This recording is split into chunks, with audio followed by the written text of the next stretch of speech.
Hello，大家好，欢迎回到我的频道，我是 Grayson。我相信大部分人经营 YouTube 频道的第一个目标就是获得1000个订阅人数，因为1000个订阅人数也是 YouTube 广告获利的标准。在我刚开始经营频道的时候，1000个订阅人数也是我的第一个目标，所以在那个时候我也看了很多其他 YouTuber 的影片，想尝试更快的获得1000个订阅人数。但是大部分 YouTuber 都在说，你需要有好的相机来提升你的影片质量，你需要有好的个人风格，这样才会吸引到你的观众，你的频道也会更快速的成长。但是很少人提到可行的方法，来让我们这些小频道被发现，让观众订阅我们的频道。所以今天这期影片，我会给大家分享我经营频道以来的方法和心得。如果让我重新开一个 YouTube 频道，我会如何经营，来更快的获得1000个订阅人数。如果你打算经营一个 YouTube 频道，或者你正在努力的去获得你的1000个订阅人数，千万别错过了这期影片。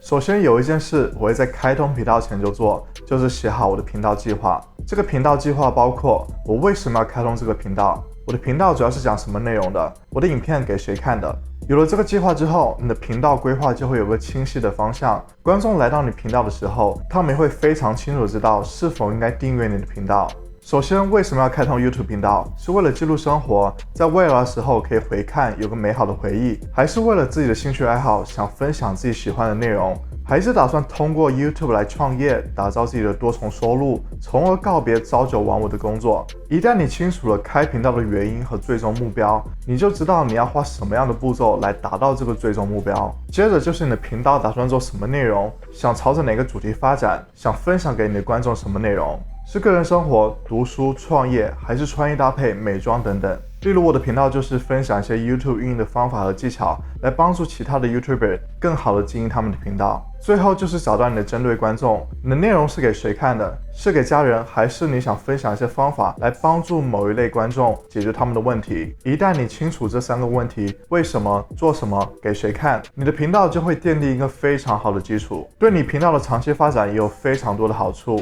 这是我非常想告诉以前的我，在开频道之前必须要做到这件事。第二件事，我会告诉刚开通 YouTube 频道的 YouTuber 们，就是在频道里面不要涵盖太多的话题。有时候观众会让我去看他们的频道，为什么他们的频道订阅者增长非常缓慢？80%的原因是因为他们的频道里面涵盖了太多的话题，有 Vlog， 有赚钱，有游戏，这些影片话题都没有相关的联系。所以当观众来到你的频道时，他们就会很疑惑，他们不清楚你的频道是否有一个主题，你会产出什么样的内容。这样他们原本想订阅你的频道，但是因为你的频道里面话题太杂，他们也就打消了这个念头。虽然找到一个自己能够坚持并且持续能够产出内容的主题是很困难的，但是这是决定你频道发展的关键。试想一下，当你的频道都是围绕同一主题而产出内容的，观众就非常清晰的知道你的频道主题，他们也会知道他们是否要订阅你的频道，他们能够从你的频道里面获得什么样的内容。观众都不需要过多思考就能够判断是否应该订阅你的频道。第3件事就是去分析其他频道。当你打算把 YouTube 当成一个事业来做时，在你观看其他频道的影片时，你就应该去留心观察他们的频道为什么能够火，他们的影片为什么能够获得这么多的观看量，他们的影片互动为什么能够这么好，为什么他们的影片能够吸引到观众。这一点非常重要。当你去分析观察其他频道的优点或者缺点时，你就会有意识的把优点运用到自己的频道运作上，然后避免那些缺点，这会不断提高你的创作能力和频道运营技巧。所以我建议大家去看自己喜欢的频道，那些成功的大频道，去分析他们有什么优点或缺点，是否能够把优点运用到自己的频道上。如果你能够做到这一点，你就能够非常快速的提高，帮助你的频道更快速的成长。第4点，调整好心态。没有人会一开始就关心你的生活，关心你的一切。我们不能在一开始就制作出关于自己的内容。在你刚开通频道时，你没有订阅者，没有人认识你，所以如果你打算利用 Vlog 或其他关于自己的内容去发展你的频道，你会发现你的频道成长非常缓慢。因为观众不知道你，他们对你的生活不感兴趣，他们也无法从你的影片里面获得很多价值。这些关于个人生活的影片，最好是在你拥有一定观众基础之后，可以让观众更了解你个人的生活，展现出不一样的你。但是当你最初从零开始的时候，你应该去思考观众会想要什么，观众会在 YouTube 上搜索什么，哪些影片能够提供给他们价值，这样观众才会更容易订阅你的频道。第5点，在制作影片时，把观看量放在第一位。经营频道这几个月，我发现订阅增长最快的方法就是把影片的观众转化为你的订阅者。首先，你的影片要把观众吸引进来，让他们观看大部分的影片，然后再说服观众订阅你的频道。所以，在你计划每一部影片时，你要想想哪些影片内容能够吸引更多的观看量，把观众先吸引进来，然后再把他们转化为你的频道订阅者。这就是为什么我制作了很多关于如何获得订阅者、如何获得影片观看量的影片，因为这些问题都是观众时常在 YouTube 上搜索的。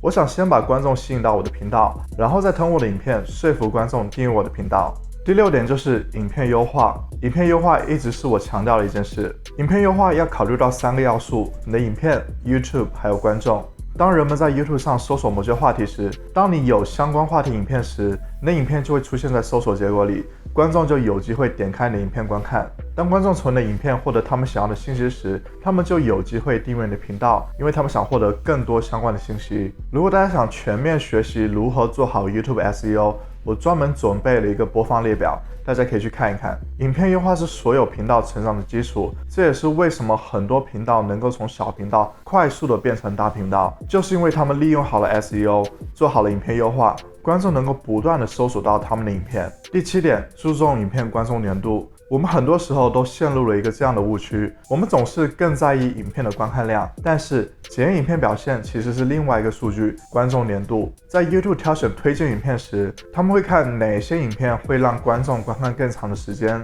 因为他们的目的就是让观众待在这个平台上越久越好。在影片数据分析里，你可以找到观众粘度图，这个图可以清楚的让你知道观众观看了多久你的影片，并且观众在哪个时间点离开你的影片。如果你的影片观众粘度为 30%、20%或者是 10%， 那么就告诉 YouTube 观众对你的这部影片不感兴趣，也就不会增加推荐量。如果影片观众粘度能够达到 40% 以上，那就给了 YouTube 一个积极的信号，观众喜爱看这部影片，就会增加推荐量，推荐给更多的观众，出现在更多观众的推荐首页上。大家不要以为那些大频道之所以每部影片都能获得几万、几十万的观看量，是因为他们有很多订阅者，其实是因为他们的影片被不断的推荐到了观众的推荐影片首页里。这一点很重要，但是很少人提到。如果大家想提高自己的影片观众粘度，我这里推荐一个我使用的方法，就是在你剪辑完影片导出之前，你可以看一遍你自己的影片。如果你发现在哪一个时间点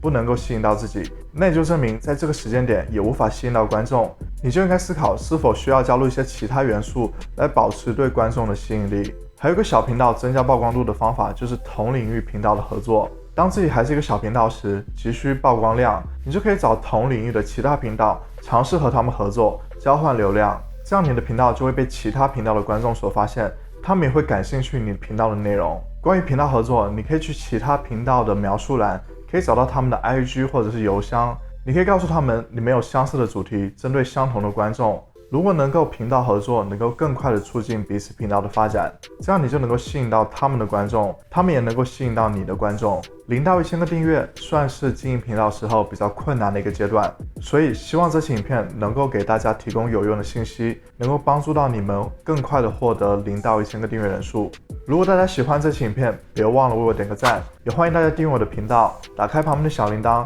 我会每周更新影片。那么下次再见，拜拜。